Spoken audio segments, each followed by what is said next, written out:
நமக்கு எதுவும் டிஸ்கவுண்ட் இல்லையா? போய் உங்க அம்மா கிட்ட கேள்றா பிச்சைக்கார பாயல. இருட்டுனா வந்துருவானுங்க நாய் மாதிரி கையில காசு இல்லாம. டிஸ்கவுண்ட் தரதுக்கு நான் என்ன தோணி கடையா நடத்திட்டு இருக்கேன்?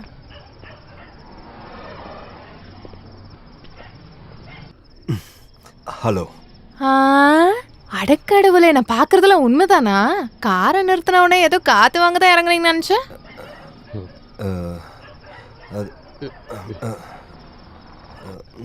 எதுவும் இல்லை, 1000 ரூபா தரேன். அடக்கடவுளே, எல்சா கிட்ட 1000 ரூபாயா? சார், உங்களை மாதிரி ஆளுங்க என்கிட்ட வேலை பேசலாமா? 4 பேர் கேட்டா உங்களை என்னன்னு நினைப்பாங்க. இல்லை, நான் அது என்னடி நீ எப்போ பார்த்தாலும் பிஸியாகவே இருக்க? உன் மொபைலை எங்கே போட்டு பூட்டி வச்சிருக்க? பிரான்சிஸே, வாழணும்லடா. என்ன எல்சா, உன் ரேஞ்சே மாறி போச்சு. பெரிய பெரிய ஆள் கூட எல்லாம் பிஸ்னஸ் பண்ணுற. நானும் வாழ்க்கையில் நல்ல சாப்பாடு சாப்பிடணும்ல.